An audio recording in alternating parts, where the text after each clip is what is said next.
Eu quero trazer uma palavra para você sobre uma palavra, como bem disse o pastor Jefferson, uma palavra bíblica,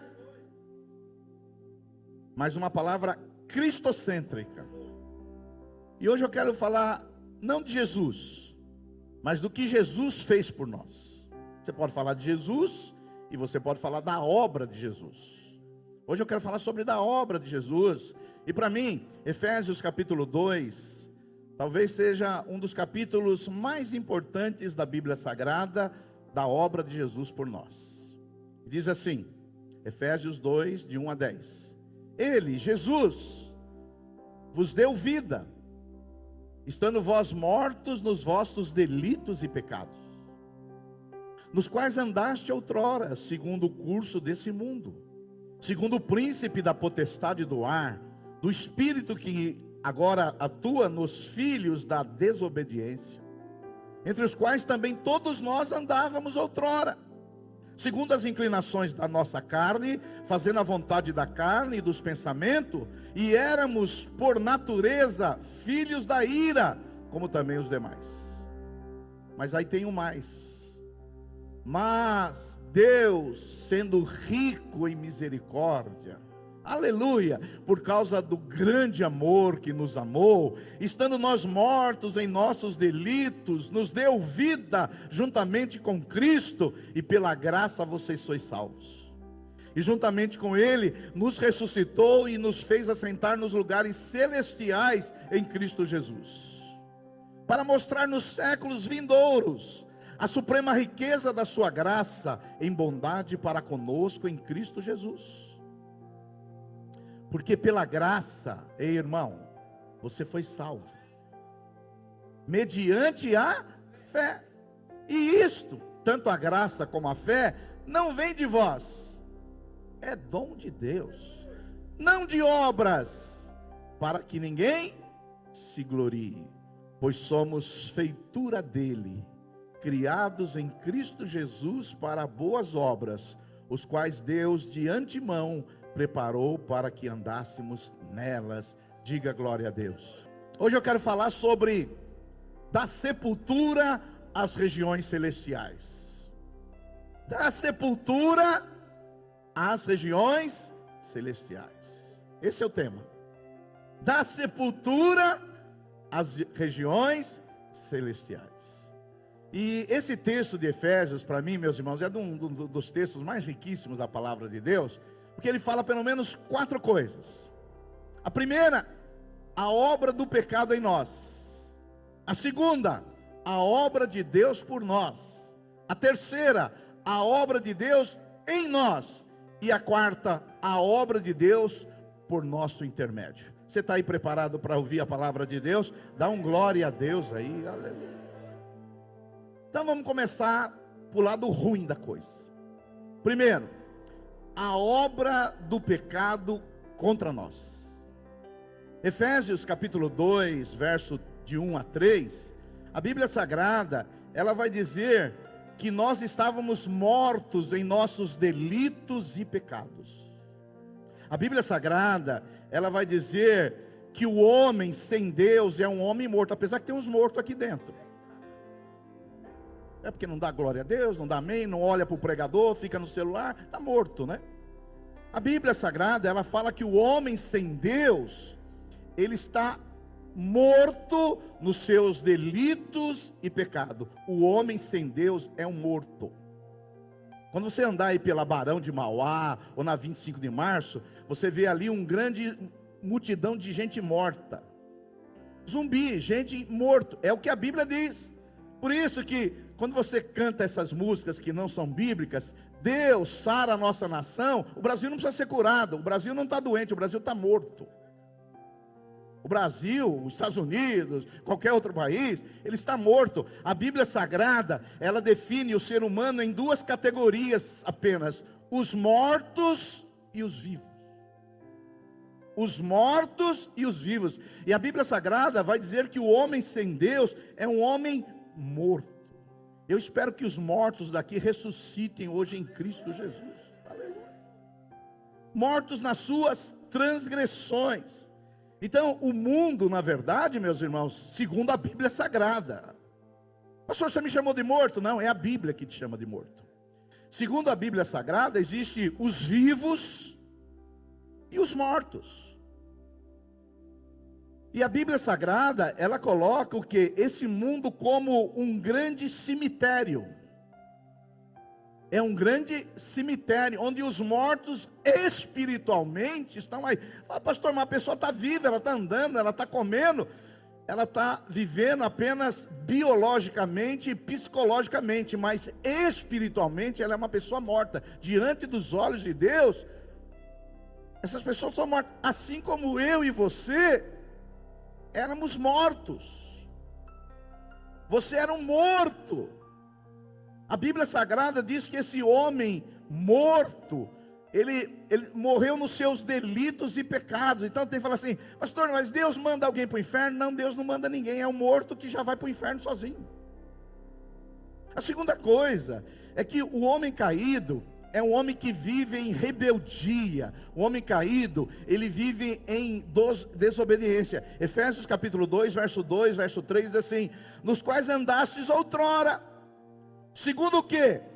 O curso desse mundo, segundo o príncipe da potestade do ar, e segundo o espírito que opera nos filhos da desobediência, entre os quais também todos nós andávamos outrora, segundo as inclinações da carne, fazendo a vontade da carne e dos pensamentos, e éramos por natureza filhos da ira, como também os demais.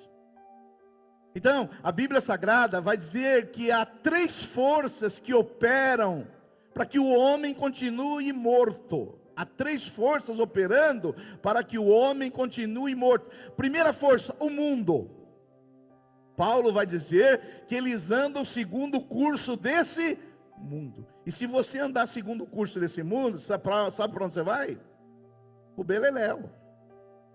Então, o mundo aqui não é sinônimo da natureza criada por Deus. O mundo aqui não é sinônimo da criação de Deus. O mundo aqui é o sistema cosmo que pressiona para você se conformar com os valores do mundo. Por isso que Romanos 12, 2 vai dizer assim, não vos conformeis com este mundo, porque esse mundo, ele vai te levar a caminhos tortuosos. Por isso que pessoas que ficam assistindo televisão o dia todo, certamente vai para o inferno, porque ela está andando segundo os valores desse mundo, os valores, os princípios desse mundo que estão nessa pessoa. Você vai conversar com uma pessoa, é só as coisas do mundo, ela não fala de nada espiritual, porque ela é desse mundo. Mas eu quero dizer para você, se você nasceu de novo, Deus tirou você desse mundo, desse sistema.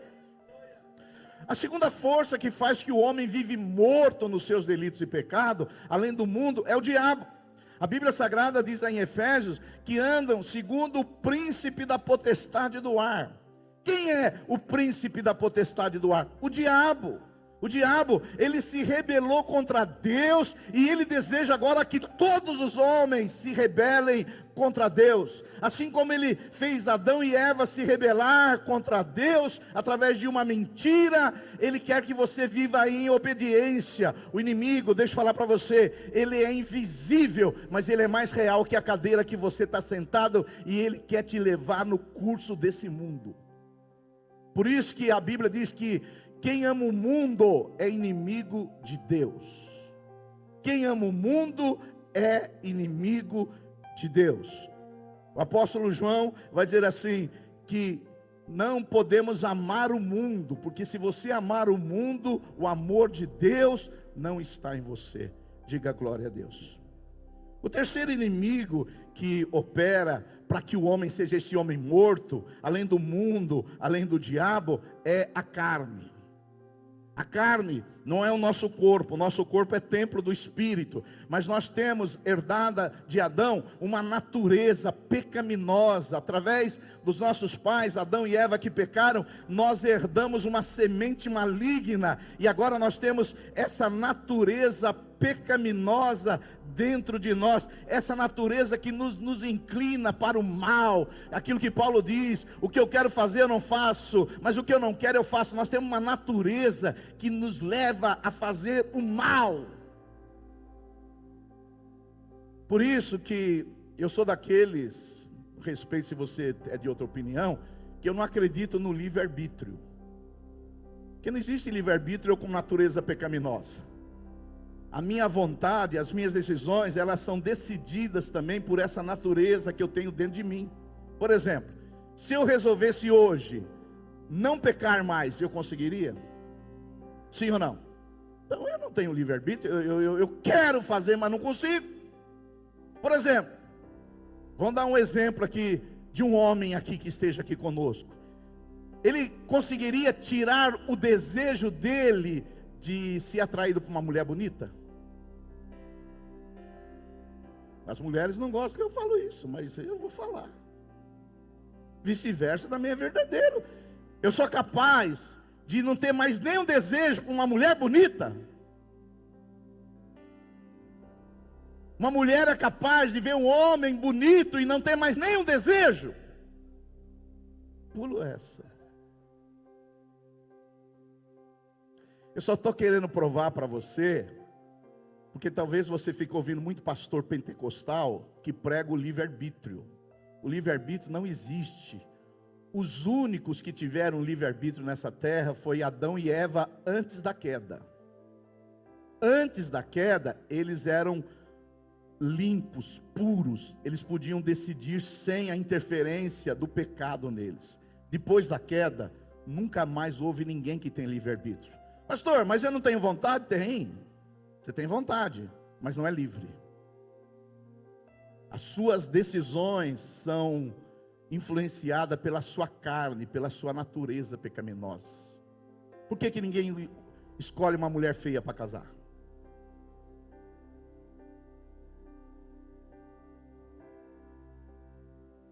Ou não? Eu estou tentando ser prático, porque na sua cabecinha você fica ouvindo esses pastores de internet e você acredita que você tem livre-arbítrio. Eu estou querendo mostrar para você que você não tem livre-arbítrio. Porque se você tivesse livre-arbítrio, hoje você decidiria assim: eu nunca mais vou pecar. E nunca mais pecaria. Mas você consegue dizer hoje: eu nunca mais vou pecar e nunca mais pecar? Então você não tem livre-arbítrio, filho. Você tem certas vontades.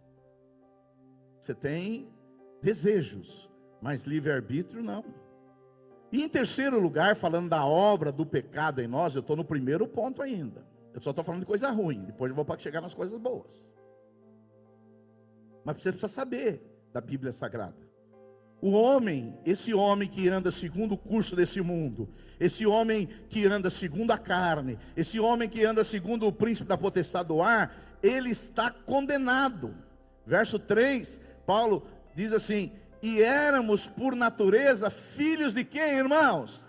Da ira, assim como os demais.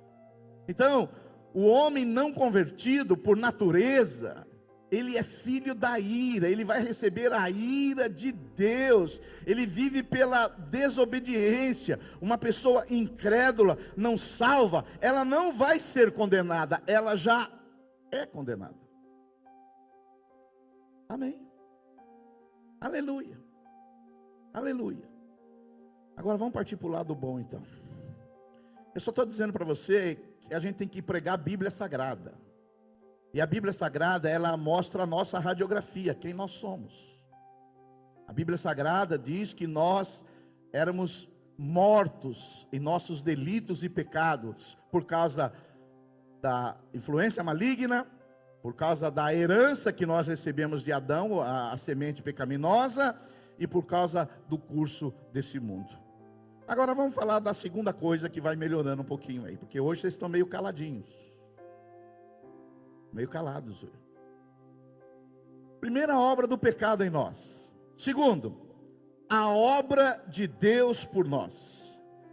apesar de estarmos mortos em nossos delitos e pecados, apesar de andarmos segundo o curso desse mundo, apesar de sermos filhos da ira, apesar de andarmos segundo o principal da potestade do ar, a Bíblia vai dizer assim, meus irmãos, no verso 4, Efésios 2, mas Deus sendo rico, aleluia, mas Deus sendo rico em misericórdia, pelo imenso amor que nos amou, aleluia. Então, a Bíblia Sagrada vai dizer que esse Deus, sendo rico em misericórdia, esse Deus sendo rico em graça, esse Deus que nos deu a salvação. Então, nós não somos salvos porque nós fizemos alguma coisa boa, nós não fomos salvos pelas boas obras, nós não somos salvos pela penitência, nós somos salvos porque Deus foi rico em misericórdia e nos amou. De vez em quando tem umas pessoas que chegam para mim assim, pastor, o que Deus viu em mim para me salvar? Eu falo, filho, põe-se no seu lugar, você estava morto, o morto escolhe alguma coisa. Você já viu algum morto no velório? Eu quero isso, eu quero aquilo. Morto está morto, você era morto. E Deus, na sua graça, na sua bondade, na sua misericórdia, Ele não viu nada em você. Então para de cantar essas músicas que exaltam você, que você é ouro de Ofir. Você é uma porcaria, segundo a Bíblia. Você é um monte de poeira pecaminosa. Você era um morto, você não é nada. O homem tem que sair do palco, porque o homem não é nada. Para de cantar essas músicas que exaltam o homem. O homem é uma porcaria, o homem é um morto, o homem estava nos laços do diabo, o homem estava preso, o homem era uma imundícia, o homem era sujo, nojento. Mas Deus, porque de vez em quando vocês ficam com essa cara feia, mas eu preciso colocar você no seu lugar. Porque você fica ouvindo essas igrejas aí, você está achando que você é alguma coisa, você não é nada. Não é nada, você estava morto. Você andava segundo o diabo, você andava segundo a sua carne, você era filho da ira, você estava condenado ao inferno. Mas a Bíblia diz, mas Deus, sendo rico em misericórdia. Eu falo isso, sabe, porque tem uma turminha de vocês daqui, que fica em igreja pentecostal, que acha que você tem alguma participação na tua salvação. Deus fez 50% e eu fiz 50%. A salvação não é só de Deus, não, eu tive a parte. Tira isso da sua cabeça. Você acha que o morto faz alguma coisa? No dia de velório, o que o morto ajudou? Mas a Bíblia diz, olha a segunda coisa, o que Deus fez por nós. Mas Deus sendo rico em misericórdia, por causa do grande amor. Então a gente vê 4 coisas boas aqui da parte de Deus. Primeiro, Deus nos amou, olha só, mas Deus sendo rico em misericórdia, é a única vez na Bíblia que diz que Deus é rico. Deus é rico em misericórdia. Quantas vezes Deus usou de misericórdia para conosco? Deus usou misericórdia e pela sua graça, pela sua soberania, nos mistérios que nós desconhecemos, Ele nos escolheu. Aleluia, aleluia. Mas Ele não só nos amou, porque Ele poderia ter te amado e parado aí. Efésios 2,5 vai dizer assim, estando nós mortos ainda em nossos delitos e pecados, Ele nos deu vida juntamente com Cristo. Ou seja, segundo lugar, Deus, além de ter nos amado, meus irmãos, Deus nos ressuscitou. Você era um morto, você estava lá no cemitério das pessoas sem Deus, e Deus falou, eu resolvi amar essa pessoa, eu resolvi amar o João, a Maria, e aí que Ele fez? Te levantou, te ressuscitou, abriu os teus olhos, te levou a Cristo, te colocou na família dEle, aleluia. Quando você conhecer o Evangelho, você não vai ficar com essa cara sua aí não, você vai ser melhor que um torcedor do Corinthians. Oh glória, Porque não é possível que o cara lê um texto desse e fica com apatia, com a carinha de chuchu. O cara ouve uma coisa dessa e não se alegra, não pula, não se exalta. Ele devia ler esse texto toda manhã e vibrar. Eu era um morto, eu era filho da ira, eu andava segundo, e agora Deus me ressuscitou. Imagine hoje onde você estaria. Imagine hoje onde você estaria se ele não tivesse ressuscitado. Você estaria adorando ídolos, você estaria fazendo macumba, você era um ateu, você era um pecador miserável. Mas esse Deus, sendo rico em misericórdia, Ele nos amou e Ele nos ressuscitou. Ele te levantou. Hoje você não é mais um morto-vivo. Hoje você não está mais no cemitério. Hoje você não é mais um zumbi. Ele te ressuscitou. Você é uma pessoa viva aos olhos de Deus. Oh, aleluia. Mas não é só isso não. Em terceiro lugar, olha só, Ele nos exaltou. Por quê? Como eu coloquei o tema dessa mensagem, é da sepultura ao trono, é da sepultura às regiões celestiais. Olha só o verso 6, e nos ressuscitou com Ele, e com Ele, Ele nos fez assentar nas regiões celestiais em Cristo, aleluia. Você está sentado, aí você fica com essa cara aí, assentado nas regiões celestiais, com essa cara. Você está sentado nas regiões celestiais em Cristo Jesus. Aí você está aí, eu não sou nada, eu sou um coitadinho. Filho, você está sentado nas regiões celestiais, você está acima do diabo, você está acima dos demônios, você está acima de toda autoridade, você está acima de tudo. Aí fica com essa carinha, eu sou um coitadinho, eu tenho baixa autoestima, eu estudei É porque você não entendeu o Evangelho.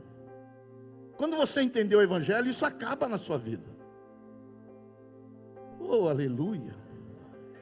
E o que aconteceu com Cristo, aconteceu conosco. Por quê? Cristo ressuscitou, Cristo foi assunto aos céus, e Cristo está à direita do Pai. Nós ressuscitamos, fomos assunto aos céus, e estamos assentados nas regiões celestiais em Cristo.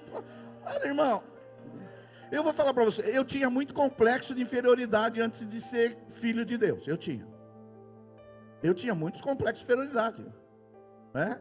Onde eu nasci, onde eu fui criado, a minha família é muito pobre. Eu sempre olhava as pessoas assim e falava, puxa, eu sempre me achava o menor. Mas depois que eu entendi o Evangelho, depois que eu entendi o que Jesus fez por mim, a obra que Jesus fez por mim, depois que eu entendi que eu era um morto, favelado e tudo isso aí mais, mas que o Senhor me tirou da sepultura. Agora eu não estou nas mãos do diabo. Agora eu não ando segundo o curso desse mundo. Agora eu não ando segundo a carne. Agora eu sou filho de Deus. Estou sentado nas regiões celestiais. Filho, se você lesse esse texto todo dia de manhã, você não ia procurar mais psicologia não. A não ser que está muito ruim, né? Está ruim, eu aconselho procurar. Aleluia. Você dá aleluia abaixo porque você acredita mais na psicologia do que na Bíblia. Não estou dizendo, você sabe que eu sou favorável à psicologia, eu sou favorável à psiquiatria, eu sou favorável a tomar remédio, a terapia, eu sou favorável a tudo isso, às vezes é necessário. Mas a primeira coisa é ler a Bíblia. É ler a Bíblia Sagrada, porque se você lê a Bíblia Sagrada, filho, isso muda tudo na sua vida. Agora, às vezes a pessoa chega num ponto que tem que procurar ajuda mesmo, eu entendo perfeitamente. Amém? Mas terceiro lugar, agora, primeiro o que o pecado fez em nós. Segundo, o que Jesus fez por nós. Terceiro, a obra de Deus em nós. O apóstolo Paulo vai dizer em Efésios 2:10, o apóstolo Paulo diz assim, pois somos feitura dele, criados em Cristo Jesus para boas obras.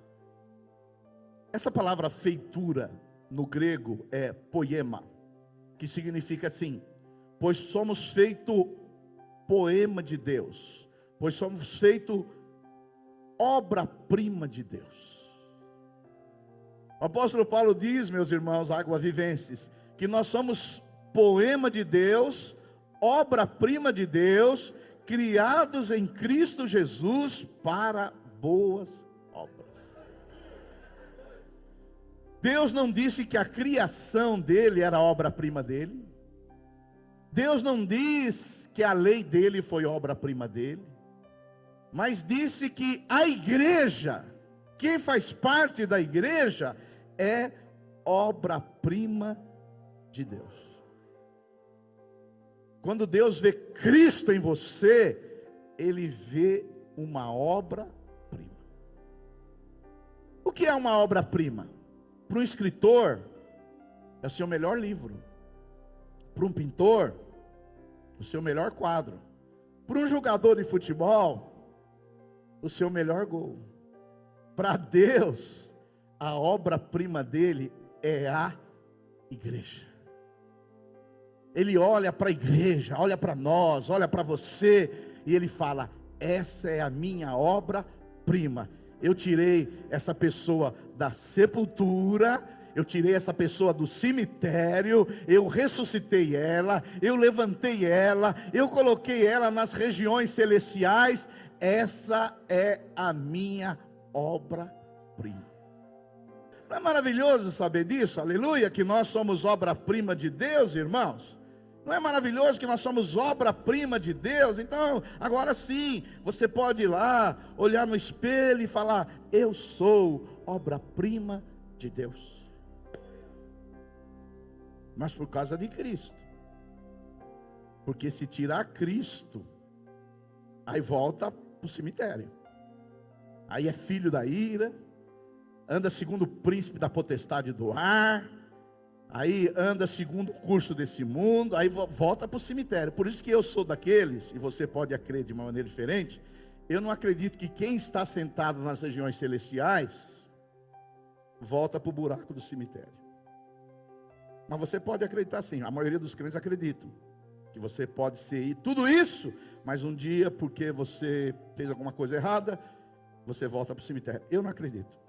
Eu acredito que uma vez que você está sentado nas regiões celestiais em Cristo Jesus, agora você é herdeiro, você é filho, você está unido com Cristo, o seu nome está no livro da vida do Cordeiro, e Deus vai guardar você até o último dia. Ele vai guardar você. Diga glória a Deus.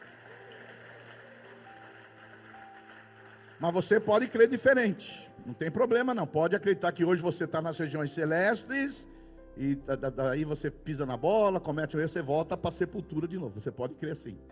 Mas eu não vou ensinar isso aqui não, porque eu quero ensinar o que eu acredito. Agora você vai ouvindo esses pregadores na internet, que hoje você está nas regiões celestiais, mas outro dia você vai para a sepultura de novo. Você está perdido. Vai nesse, que aí você desconsidera que Deus não só te tirou do cemitério, que Ele te ressuscitou, que Ele te levantou, levou você nas regiões celestiais, mas Ele também te segura lá. Isso chama a preservação dos salvos. Ele não só salva, Ele segura os salvos, porque Jesus disse: as minhas ovelhas ninguém pode arrebatar da minha mão. Oh, glória a Deus. Diga um glória a Deus aí, aleluia. Aleluia. E essa obra de Deus em nós, ela passa de quê? Porque antes você era um morto, você era um zumbi, você estava no cemitério. Mas agora, através que Deus fez a obra em você, agora Ele vai esculpir você, Ele vai trabalhar em você, Ele vai formar Cristo em você.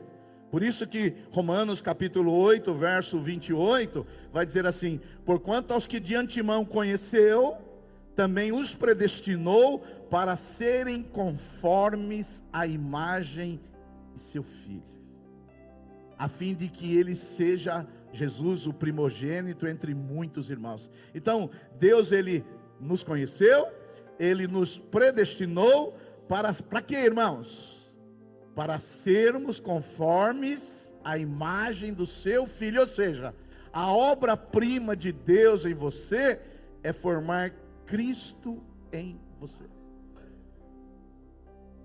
Aí eu quero perguntar para você: você se parece com Jesus? O seu marido se parece com Jesus? A sua mulher se parece com Jesus? Santo é teu nome, Senhor. Lá em 2 Coríntios 3,18, Paulo vai dizer a mesma coisa. Ele vai dizer assim: todos nós agora que nascemos de novo, que estamos assentados nas regiões celestiais, com o rosto desvendado, contemplando como por espelho a glória do Senhor, nós somos o que, irmãos? Transformado. A palavra aí é metanoia. Transformado de glória em glória, na sua própria imagem, como pelo Senhor, o Espírito. Então, a lâmina de aço de Deus agora, Ele usa a palavra de Deus, para quê? Para nos transformar de glória em glória. Por isso que é inadmissível uma pessoa, pastor William, que se converteu e ela continua sendo a mesma. O camarada se converteu e ele fala assim: ah, sou evangélico, mas a vidinha dele é a mesma. Eu não sei se você ouviu uma pesquisa do IBGE que saiu essa semana, que os evangélicos estão crescendo. Isso é uma boa coisa, graças a Deus. Os evangélicos estão crescendo. Quando eu me converti em 78, o número de evangélicos eram 3% da população brasileira. Agora a média do Brasil é 26,5% de evangélicos. Tem estados, tipo o estado de Roraima e o estado de Roraima e o estado do Acre, que já a maioria é evangélica. Não, eu fico muito feliz com isso. Mas para mim isso é uma boa e uma má notícia. Por quê? A boa notícia é que o pessoal está saindo do candomblé, da idolatria, do pecado, e estão se dizendo evangélico. Essa é a boa notícia, e glória a Deus, e eu quero, e sei que o Brasil vai ser maioria evangélica em poucos anos. Mas qual é a má notícia? A má notícia é que muitos desses evangélicos continuam vivendo a mesma vida de antes, continuando aprontando as mesmas coisas que aprontavam antes. Então, essa é a má notícia. A boa notícia, e vamos continuar orando para que cresça, essa é a boa notícia, e é muito bom saber disso. Mas você vê, o número de evangélicos no Brasil saiu de 3% na década de 70, e hoje é 26,5%, em alguns estados chega a mais de 50%, mas você vê, a corrupção não diminuiu. Os assassinatos também não diminuíram. As drogas também não diminuíram. Muitos índices não mudaram. Mas você não acha que tinha que ter sido mudado, já que saiu de 3% para 26,5%? Mas por quê? Porque muitas pessoas hoje se professam evangélicas, mas a vida dela não muda. Ela continua vivendo a mesma vida. Por quê? O pastor Honório está falando, e é verdade. Hoje tem algumas igrejas que se dizem que são igrejas inclusivas e contemporâneas. A pessoa tinha um problema, e ter problema eu tinha, você tem gente que está aqui que talvez tenha.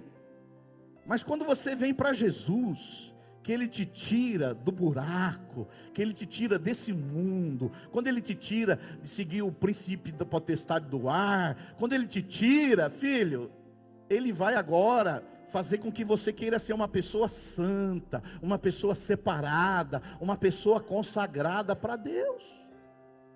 Agora, se você fazia essas coisas que ele está falando, e ainda continua fazendo as mesmas coisas, ainda que você possa cair, mas se arrepende e fala: não, eu vou me libertar disso em nome de Jesus. Porque Deus ama o homossexual, mas Ele odeia a homossexualidade. Então a pessoa vai sendo... Desculpe se você tem esse problema no nosso meio, mas eu quero dizer para você que Jesus transforma. Esse é o Evangelho. Porque se você continuar vivendo a mesma vida, significa que você não mudou de vida. Assim como alguns aqui não eram homossexuais, mas eram adúlteros. Aí agora o Espírito Santo capacita ele não adulterar mais. Todos são tentados, mas Jesus, ele transforma, ele faz com que sejamos pessoas transformadas pelo poder de Deus. Agora mexeu com vocês, né? Ou você não crê que o Evangelho transforma pessoas? Ou você não crê que o Senhor pega um adúltero e faz dele um homem santo? Você não crê que Deus pega um homossexual e faz dele um homem de verdade? Vocês não creem, não? Aleluia! Esse é o Evangelho. O Evangelho pega um Pedro impulsivo e transforma em apóstolo. O Evangelho pega João, que queria mandar fogo lá em Samaria, e transforma-o em apóstolo do amor. O Evangelho pega um cruel Paulo e faz ele o apóstolo da graça. É a obra de Deus em nós. Aquele que começou a boa obra em nós, Ele vai estar aperfeiçoando até a volta de Jesus Cristo. Diga glória a Deus, aleluia, aleluia, aleluia. Cada dia Ele vai nos transformando. E por último, para a gente encerrar, não vou falar muito disso não. Em quarto lugar, a obra de Deus por nosso intermédio. Então a obra do pecado, a obra de Jesus em nosso interior, mas agora a obra de Deus pelo nosso intermédio. Por quê? O normal é uma pessoa que saiu da sepultura, ele foi assunto, ele está agora nas regiões celestiais, tá certo? Ele está sendo transformado de glória em glória, segundo a imagem de Jesus, e agora ele quer ser usado por Jesus. Não é só uma pessoa que fica parada, fala agora não, o Senhor fez essa obra na minha vida, agora eu quero ser um instrumento de Deus, para tirar pessoas também da lava, para tirar pessoas da sepultura. Eu quero ser um agente de Deus, para levar pessoas a Jesus. Quantos podem dizer um glória a Deus aí? Então, primeiro Deus trabalha em nós, e agora Deus vai trabalhar por nosso intermédio. Então é assim, Ele trabalhou em mim, Ele fez a obra em mim, Ele fez algo maravilhoso em mim, e agora Ele quer me usar para levar outros a Jesus. Quantos podem dar um glória a Deus? Por isso que John Stott, ele vai dizer assim: é pertinente quando diz que antigamente andávamos em transgressões e pecados, nos quais o diabo nos prendera. Agora andamos nas boas obras, conforme Deus eternamente planejou que fizéssemos. Você vê, agora mesmo, o que está acontecendo? Nós temos um acampamento, temos lá pessoas sendo evangelizadas, e pessoas que Deus usou para levá-las no encontro. Então, você não pode ser aquele crente tipo assim, ó, Deus tirou eu da sepultura, Deus me ressuscitou, me colocou nas regiões celestiais, e agora eu fico assim, ó, aleluia. Não, agora Deus quer usar você do jeito que você é, com as suas habilidades, com seus dons, com as suas competências. Deus quer usar a sua vida. Não é só sentar aqui no culto de domingo e chegar aqui, fala pastor, comida na boquinha, traz um bom sermão para nós. Não é só isso. Que tem gente que vem aqui todo domingo e é só isso a vida cristã dele, assim ó, comida na boquinha. Não, não é só isso. Você está ouvindo a palavra para ser transformado, para receber graça de Deus, agora para ser um instrumento poderoso nas mãos do Senhor. Deus deu 5 talentos para um, 2 para um para outro, agora Ele espera o quê? Que nós sejamos usados. Nós estamos numa fase da campanha agora, que é fazer Jesus conhecido. Queremos que Jesus seja conhecido pelos nossos parentes, pelos nossos familiares, pelos nossos amigos. Nós queremos fazer Jesus conhecido. Por isso, deixa eu falar uma coisa para você. Se você nunca ganhou uma pessoa para Jesus, você deveria pelo menos se esforçar para fazer isso. Porque é muito triste você passar a sua vida inteira espiritual aqui na terra sem ganhar uma pessoa para Jesus. Pastor, mas não sou eu que converto. É verdade, é o Espírito Santo. Mas é você que prega, é você que convida, é você que abre a célula, é você que manda para o encontro. Porque essas pessoas precisam ouvir do Evangelho. E Deus quer usar você. Tem pessoas aqui nessa terra que você é a única pessoa que pode falar do Evangelho para ela. É a única pessoa. E se você não fizer isso, ela não vai ouvir do Evangelho. Então Deus, Ele não só tirou nós da sepultura, Ele não só apenas nos ressuscitou, Ele não só apenas nos colocou assentado nas regiões celestiais em Cristo Jesus, Ele agora quer nos usar, porque Deus não tem mãos que não sejam as nossas nesse mundo, Deus não tem boca que não sejam as nossas nesse mundo. Ele quer nos usar para que o reino dele venha, para que a igreja avance, para que pessoas sejam ganhos para Ele. Diga um glória a Deus.